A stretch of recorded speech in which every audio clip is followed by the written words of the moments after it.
Alors maintenant, on va aller faire un deuxième coulis. Donc, on avait un glaçage de base et là, je vais m'acheter un deuxième glaçage ou un coulis dans ce cas-ci. Et je vais aller chercher la forme étoilée, donc pour vous montrer un peu comment aller créer une animation qui peut paraître simple, mais qu'on va pouvoir la rendre plus complexe. Donc, on pourrait faire celle-ci, la zébrée ou l'étoilée comme ceci.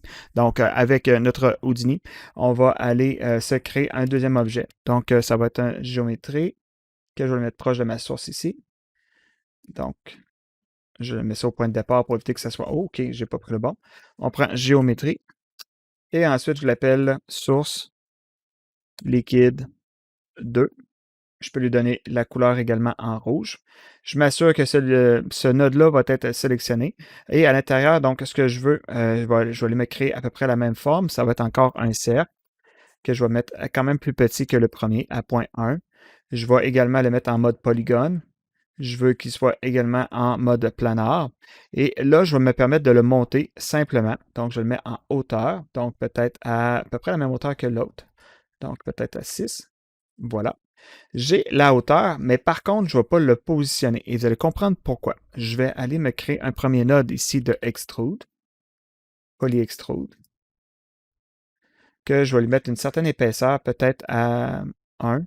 Ouais, 1, c'est beaucoup trop. Peut-être à 0.15. Parfait. Et je vais fermer le tout ici. Donc, je peux aller maintenant lui créer un premier node que j'aimerais faire une espèce d'ondulation gauche-droite. Donc, c'est ce qui va nous permettre de faire en sorte qu'avec notre image ici, on va aller se promener bordure gauche-droite.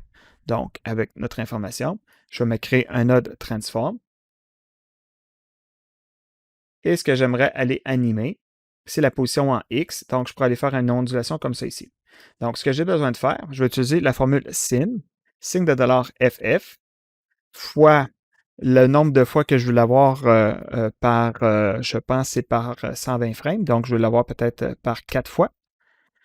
Donc, je le regarde comme ceci. Je ferme la parenthèse. Et maintenant, ce que ça fait. Et là, pour éviter de voir le couler en arrière, je le mets en Hide Other Object. Donc, on voit que c'est pas assez rapide. Donc, je vais le mettre peut-être à 12. Quand même bien. Pas si mal. Et maintenant, ben, je veux faire en sorte que ça ait une certaine distance. Donc, si je fais afficher ici dans ces informations le chiffre clic gauche, on voit son ondulation, qu'on voit que c'est quand même assez exagéré dans la distance et tout ça. Donc, ce que je veux faire, c'est de multiplier, mais par un résultat qui est plus petit, par peut-être par 0.1. Donc, on va voir son ondulation va se faire de la même vitesse, mais plus rapprochée. Donc, 0.1, c'est peut-être pas assez, peut-être à 0.25. Et là, maintenant, ça fonctionne mieux. OK? Donc, ça ici, le, euh, euh, ça va être le Scene Animation. Donc, je peux l'appeler comme ça rapide, là. Voilà. Et je me crée un autre node, Transform, qui va me servir à faire le rond. Donc là, le rond, par contre, j'aimerais que mon premier coulis soit déposé, donc jusqu'à la frame 120, puis j'aimerais que le deuxième embarque, mais peut-être à partir de la frame 150. Donc, dans mes informations ici, je vais aller me faire dans la rotation, ça doit être la rotation en Z. Je vais me mettre ici juste un autre node transform. Je ne suis pas obligé de le faire comme ça, mais pour l'instant, je vais le faire ainsi pour nous faciliter à comprendre. Lui, ça va être en fait positionnement, position. Et je vais juste aller le décaler. Si je le fais afficher avec mes autres éléments, en vue de top, je vais aller le placer à peu près à la même place que les autres.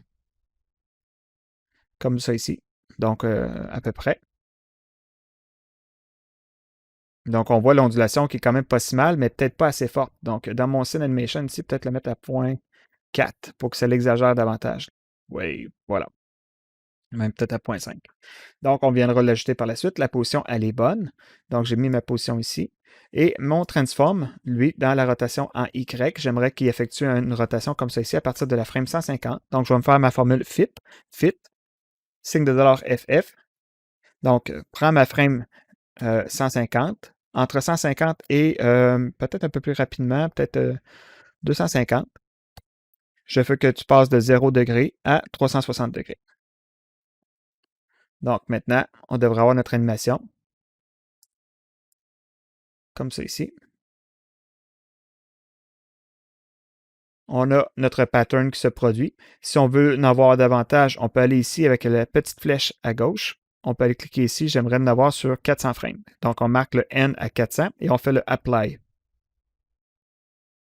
Et voilà. Ensuite, je me crée un nul que je l'appelle Out Source. Et je sors de mon niveau. Et là, ce que j'ai besoin de faire, je m'en vais à la frame 1. Je vais sélectionner mon liquide. Et bon, on sauvegarde avant pour être sûr qu'il n'y ait pas de problème. Donc, je m'assure que c'est mon liquide que j'ai sélectionné ici avec ma source et tout ça. Et je vais le sélectionner. Et maintenant, ce que j'ai besoin de faire, je m'en vais dans mon particule fluide et c'est important de bien le faire comme ça, sinon votre simulation ne fonctionnera pas. Donc, il faut vraiment sélectionner votre source. On s'assure qu'on a notre nul. Je clique dessus. Je m'en viens ici dans Émettre particule fluide. Là, il nous demande d'aller sélectionner notre fluide objet pour l'ajouter à l'intérieur. Il faut vraiment le faire comme du monde. Donc, il faut que j'aille à l'intérieur de mon DOP Network. Je double-clique ici. Je m'en vais à l'intérieur et il faut prendre notre flip. On voit l'information fluide objet. C'est lui notre fluide objet. Donc, je sélectionne et je remets ma souris, mon icône, dans mon viewport avec le Enter de votre clavier, donc de votre calculatrice. Vous confirmez le tout et maintenant, ce que ça va faire, si ça a bien fonctionné, vous avez votre source qui s'est ajoutée à côté ici.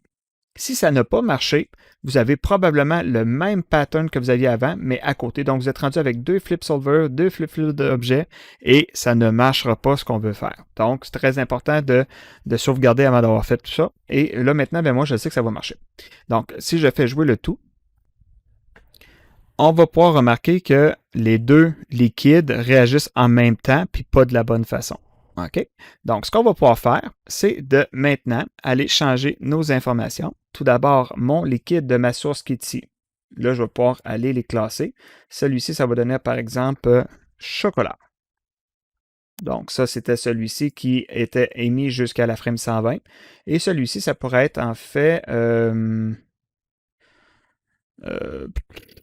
non, ça va être en fait miel, du glaçage au miel, puis ça ici, ça va être chocolat.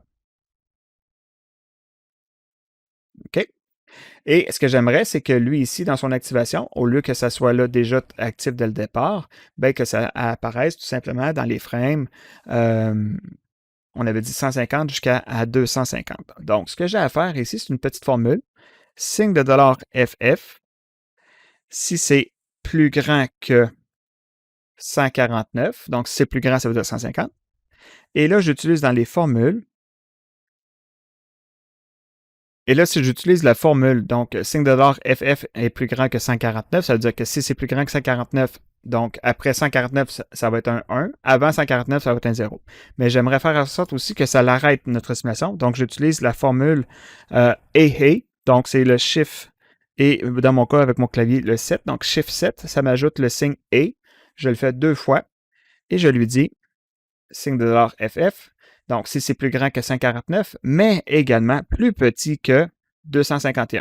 Donc, parce que je veux simuler entre 150 et 250. Donc, ça fait en sorte que maintenant, je l'ai comme ça ici.